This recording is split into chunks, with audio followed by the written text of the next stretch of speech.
sekarang Ustadz datang dengan ilmu yang agak berbeda nih Ustadz. Ya, juga tetap di bidang kesehatan, tapi ini juga agak berbeda. Iya, dan ini Masya Allah, mudah-mudahan Ustadz bisa berbagi informasi dengan kita.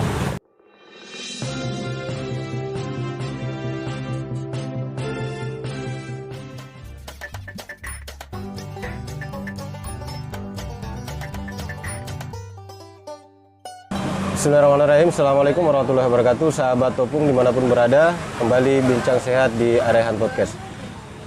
Hari ini dan malam ini adalah malam yang luar biasa, malam berbahagia buat kami khususnya dan kita semua. Insya Allah saya ditemani oleh guru saya. Beliau seorang yang luar biasa, visioner, kreatif, terutama di bidang kesehatan. Beliau dari Jakarta, alhamdulillah hari ini tiba di Batam. Kita akan bincang-bincang sehat bersama dengan Ustadz Muhammad Zaini Aziz. Gimana kabarnya Ustadz? Alhamdulillah baik, sehat. Alhamdulillah. Ahlan wa sahlan di Batam lagi Ustadz. Ahlan, baik. Ya. Terakhir Batam tahun berapa Ustadz? Terakhir di Batam itu 2019. Sebelum pandemi. Ya. Ya. Dan alhamdulillah sekarang kita bisa silaturahim lagi, Ustadz bisa datang ke Batam. Ya. Kalau tahun itu Ustadz datang memberikan ilmu tentang kesehatan juga, ya khususnya di bidang terapi toto punggung, dan alhamdulillah sekarang Ustadz datang dengan ilmu yang agak berbeda nih Ustadz. Ya, juga tetap di bidang kesehatan, tapi ini juga agak berbeda. Ya, dan ini Masya Allah, mudah-mudahan Ustadz bisa berbagi informasi dengan kita. Ya, Insya Allah hari Sabtu Ahad depan akan ada pelatihan perdana di Batam nih Ustadz. Iya. Pelatihan terapi holistik muslim. Iya. Sebelum kita bicara tentang terapi holistik muslim, kita mungkin termasuk kawan-kawan juga pengen kenal mungkin Ustadz lebih dalam. Tak kenal maka tak sayang Ustadz, tak kenal maka tak cinta. Ya banyak kawan-kawan sebenarnya udah kenal Ustadz Zaini gitu, tapi lebih dalam lagi kayaknya ini juga jadi penasaran kita. Ya, saya alhamdulillah udah kenal Ustadz Zaini sejak saya mengenal terapi, termasuk terapi toto punggung. Masya Allah ya, cuman dari sisi kesehatannya, tapi tentang beliaunya dan pengalamannya mungkin Ustadz bisa cerita dulu sama kita nih. Ya. Bismillahirrahmanirrahim. Assalamualaikum warahmatullahi wabarakatuh. Waalaikumsalam. Sahabat terapi toto punggung, sahabat pemerhati kesehatan, sahabat muslim, terapi Tibun Nabawi, semuanya di Kota Batam. Ya, berbicara tentang sehat ini sangat luar biasa, mahal harganya, karena ketika kita sakit semua menjadi terbengkalai. Tadi Pak Awal bertanya bagaimana sih saya memulai aktivitas terapi, menggeluti di dunia pengobatan ini. Sebenarnya cukup lama.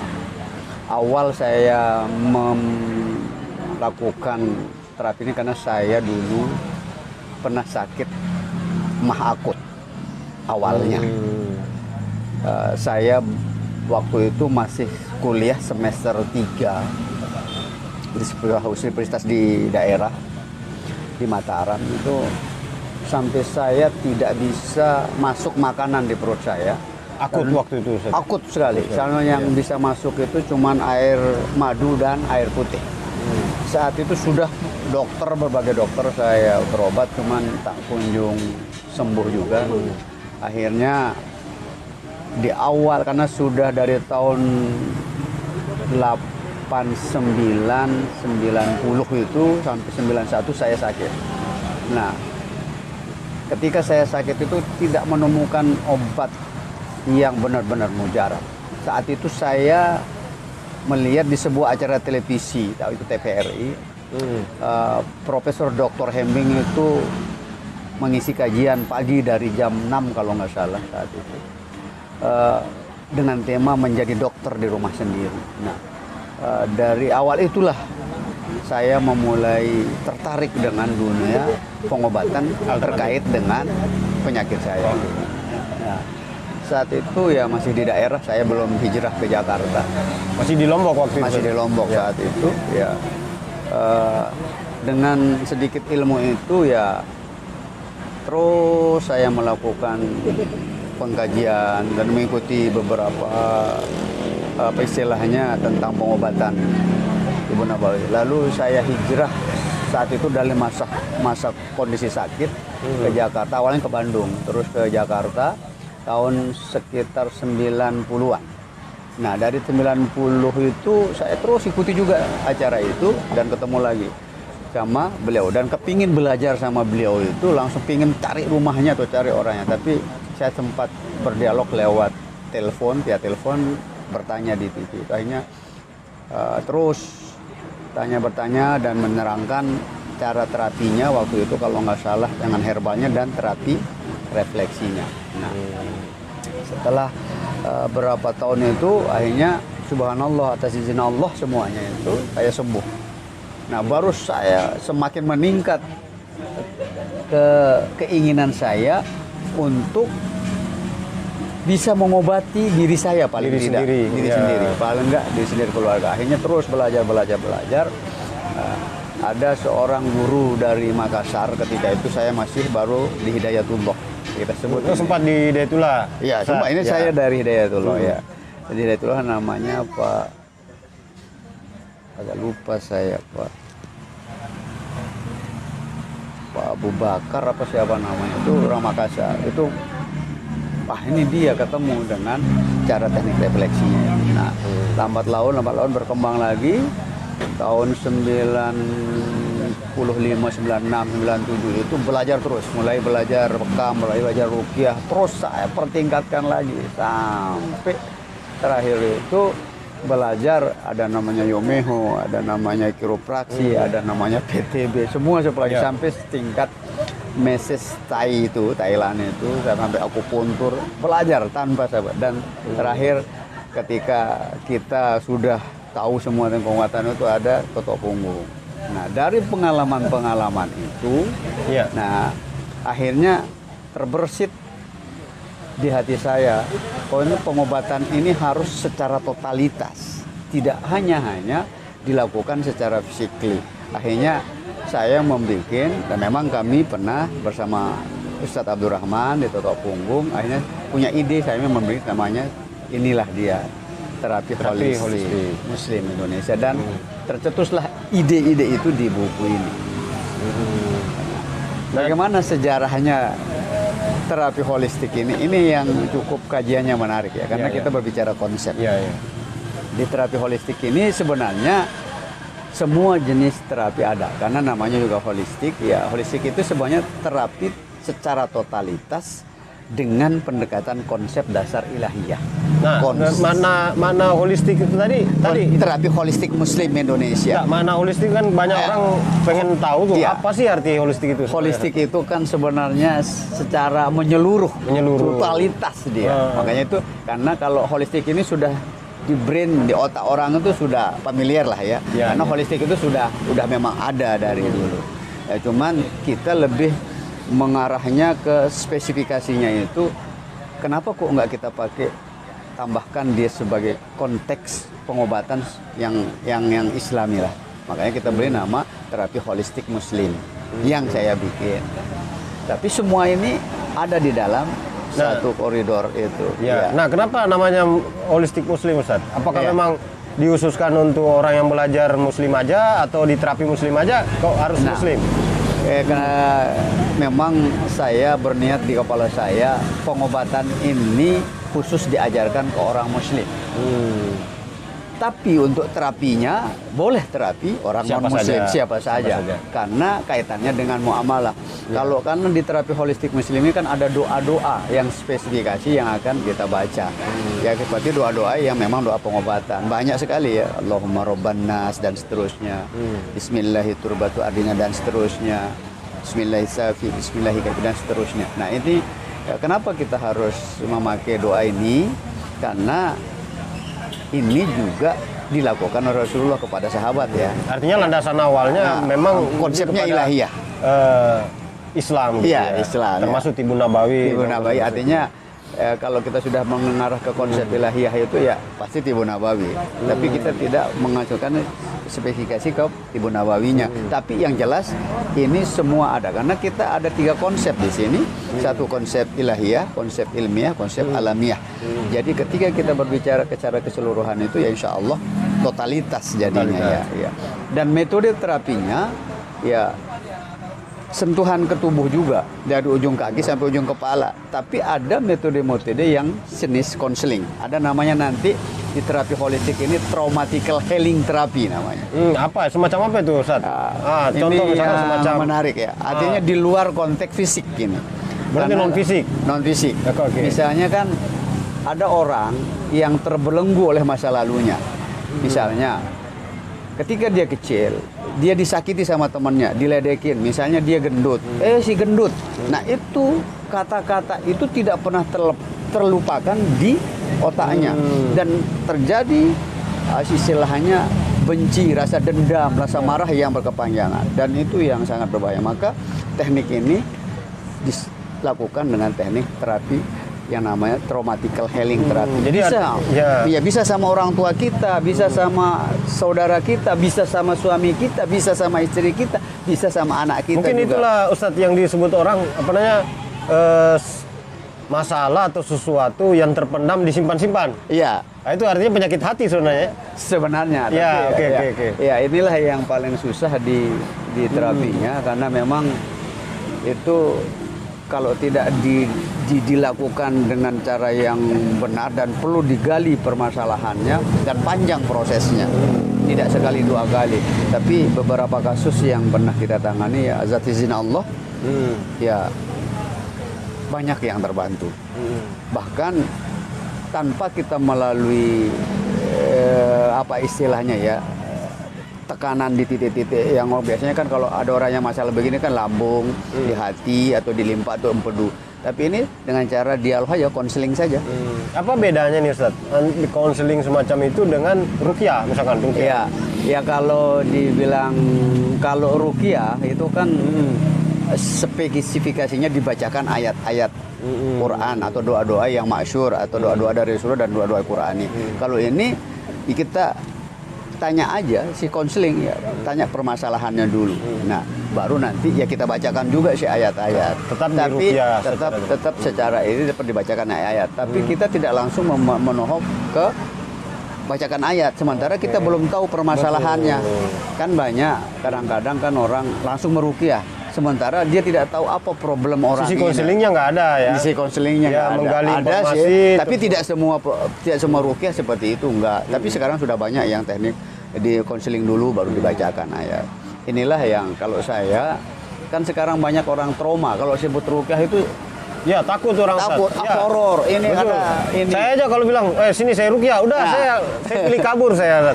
Ya karena karena mempengaruhi gitu. Lebih psikologis ya, orang. Betul. Karena mungkin karena tertayang di media-media ya mainstream kayak ya mungkin televisi. Jadi kalau bicara konseling dia lebih ke pendekatan emosionalnya ada Ustaz. Iya, artinya ada kita secara ya istilahnya secara ilmiah saja itu. Konseling ya kita tanya problem apa sih. Sebenarnya biasa saja itu. Dan di terapi holistik ini sisi konselingnya tuh memang harus ada, gitu ya? Ya ada nanti gitu. Tapi itu nanti kan di level tinggi dia. Itu level karena di holistik ini ada level 1, 2, 3. Ada level 4, 5, 6. Nah, di Batam besok buah pelatihan ini level 1, 2, 3. 1, 2, 3. Itu langsung 1, 2, 3? Iya. Makanya sebenarnya kita mulai karena level 1-nya di konsep ilahiyahnya hari Jumat. Karena sesuai dengan namanya. Karena kalau di holistik itu kan hari Jumat itu hari pertama dibentuknya alam ini dan hari dihancurkan. Jadi semua manusia. punya mana ya dan saling dihubungkan Ustaz ya? Punya filosofi. Ya, ini menarik ini. Ya. Jadi saya mulai hari Jumat. Terus nanti konsep ilmiahnya hari Sabtu. Konsep alamiahnya hari Minggu. Itu kalau alamiahnya itu semua fisik. Jadi hari-hari tadi ini punya makna masing-masing sesuai dengan konsep ya pelatihan disesuaikan saja gitu ya. Jadi ya itu mungkin ini sekilas tentang terapi holistik. Tapi lagi-lagi ya Toto Pungo itu bukan nggak bagus. Saya hanya melengkapi saja. Jadi sebelumnya memang Ustadz mempraktikkan Toto ya, karena yang kita kenal kan Ustadz mempraktikkan Toto, terus kemudian bekam, berbagai macam terapi lah gitu ya. Akhirnya terbentuklah jadi, kenapa nggak kita bentuk dalam pikiran saya, ya dia holistik. Holistik. Iya. Jadi tapi nama ini juga berpengaruh juga ya, makanya kita karena ini yang kita akan ajarkan khusus orang-orang Muslim, maka terapi ini kita beri nama terapi holistik Muslim Indonesia. Tapi kalau di bukunya, kenapa kita tulis ini sifatnya physically aja. Ini sifatnya physically aja dulu, sementara ya nanti ada di buku 1, 2, 3 nanti itu konsep ilahiyah khusus. Ini terbitan pertama? Ini terbitan pertama. Ini buku panduan, ini untuk intern. Buku panduan ini, makanya ini kan panduan belajar terapi holistik untuk kesehatan fisik dan psikis. Ada juga psikisnya tapi tidak spesifikasi. Jadi setiap peserta dapat ini? Ya, wallahu alam bisawab. Ini karena kalau di pelatihan holistik, kalau di pelatihan di Jakarta saya kasih sebagai hadiah, tapi gitu. Nanti kan beda-beda. Kalau di Batam nggak tahu sih ini, karena ada modul. Tergantung panitianya. Oke. Ya mungkin ini sekilas info ya, nanti kita berbicara lebih jauh, nanti kita bicara konsep ilahiyahnya kayak apa. Nah, ngomong-ngomong nih Ustadz, pelatihan yang holistik yang Ustadz sudah bentuk ini dan kembangkan ini ya, Masya Allah, dari Jakarta sendiri atau daerah mana yang pertama kali Ustadz buat pelatihan dan sudah berapa angkatan gitu? Pertama di Jakarta. Ini di Jakarta ini nanti pulang dari sini langsung November angkatan keempat. Di Bekasi, Jabodebek lah. Jabodebek, cuman kita fokuskan di Jakarta. Ini banyak yang udah minta di Makassar, ada yang minta di Padang, ada yang minta di Solo. Berarti luar Jakarta baru Batam yang pertama nih? Baru Batam. Batam luar biasa. Angkatan pertama, ini angkatan perdana di Batam. Angkatan pertama juga. Selain Batam nanti rencana ke? Ya sebenarnya Padang, Solok, Payakumbuh, Bukit Tinggi sudah. Tapi saya belum ini karena saya kan balik dulu ke Jakarta karena November ngisi angkatan keempat di Bekasi nanti. Oke, kita balik lagi mungkin gali lagi nih Ustadz. Sebenarnya misi Ustadz sebenarnya apa nih dengan adanya holistik Muslim ini? Ya, jadi di buku ini ada ditulis visi dan misinya. Jadi visi dan misinya di sini ini ya lumayan panjang ya, saya sih. Nah ini, jadi visi dan misinya mengajak setiap insan menuju sehat rohani dan jasmani, bukan jasmani dulu saja. Tapi rohani. Kalau rohani sehat, jasmani pasti sehat. Tapi kalau rohani sehat, jasmani sehat belum tentu sehat rohaninya. Makanya kayak balik. Jadi mengajak setiap insan menuju sehat rohani dan jasmani dengan pendekatan konsep terapi dasar ilahiyah, konsep terapi pemahaman ilmiah, konsep terapi pengamalan amaliyah, sehingga terwujud proporsi penyehat tradisional yang paripurna. Artinya orang yang belajar holistik ini memang harus punya ke depan itu untuk visi dakwah sebenarnya. Visi dakwah yang jauh ke depan, visi dakwah.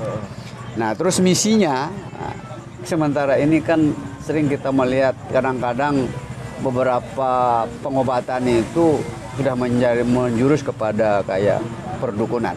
Artinya meluruskan konsep pengobatan yang mengarah kepada kemusyrikan, perdukunan, tahayul, khurafah dan sebagainya itu.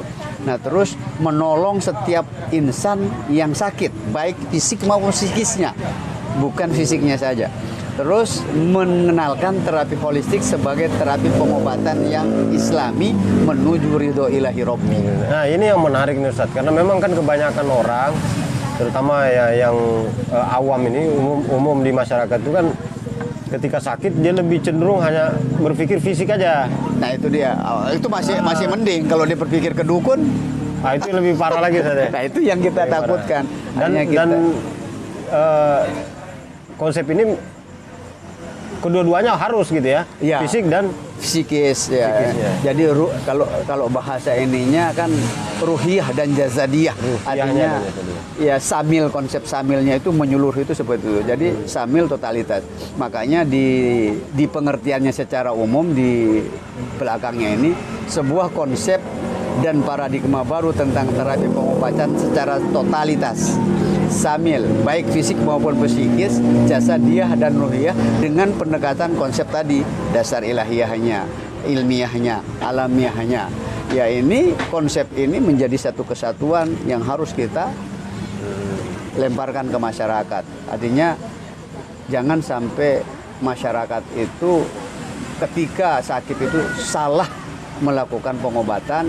Jangan sampai ke dukun. Kalau masih ke dokter masih ditolerir lah ya. Tapi paling enggak ketika kita sakit itu kita ingat Allah lah.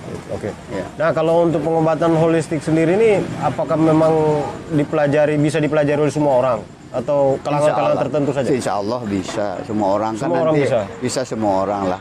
Yang penting kan pendekatannya itu ya itu konsep ilahiyahnya terutama yang harus kita kedepankan karena konsep ilahi nanti mencangkut masalah akidah sama tauhid. Fondasinya itu aja yang paling kuat. Karena kalau nggak kuat, jadi itu, syarat menjadi terapis holistik itu apa nih, Ustaz? Syaratnya, gitu ya? Ya.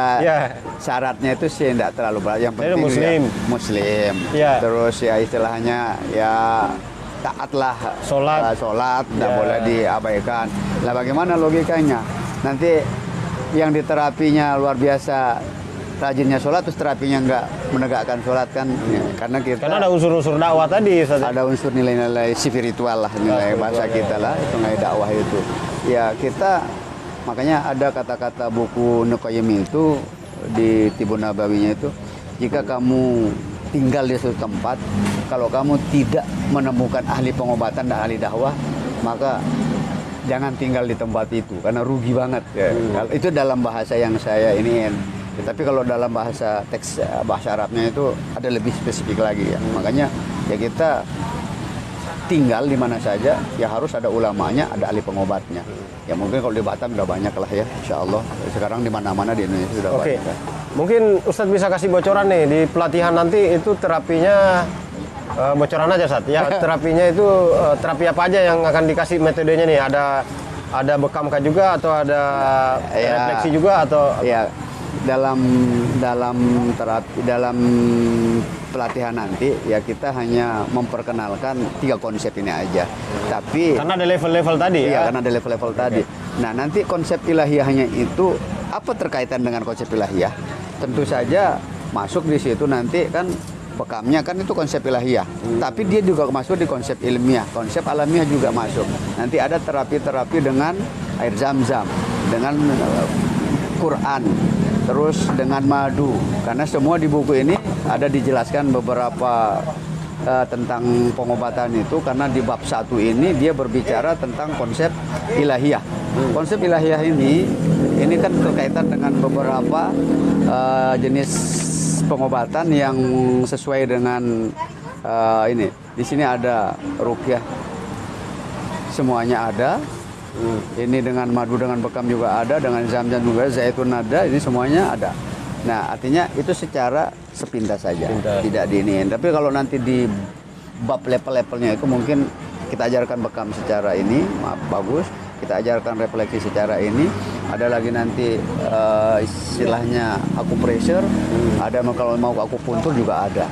Tapi kita hanya fokus dulu 3 ini. Levelnya, level 1 konsep ilahiyah, konsep ilmiah, konsep alamiah, gitu. Ya karena ini harus matang dulu. Karena kalau dia nggak matang di konsep ilahiyahnya, nanti kesininya akan berantakan dia. Susah karena di situ konsep-konsep ilahiyah itu berbicara konsep tauhid dan konsep akidah.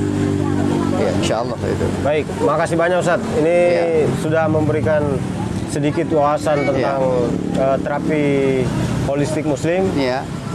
Masya Allah, mudah-mudahan pelatihan perdana di Batam ini bisa jalan sukses dan kita doakan dan harapkan mudah-mudahan ke depan bisa terus berlanjut. Ustadz bisa memberikan ilmu dan pelatihan-pelatihan holistik di Kota Batam dan mudah-mudahan juga di tempat lain. Sekali lagi terima kasih atas waktunya Ustadz. Baik sahabat Topung dimanapun berada, Demikian bincang sehat kami bersama Ustadz Saini Aziz dari Jakarta, sebagai owner sekaligus master holistik Muslim Indonesia. Ya, demikian bincang sehat kami. Insya Allah kita jumpa di pelatihan-pelatihan holistik berikutnya. Demikian, Assalamualaikum warahmatullahi wabarakatuh.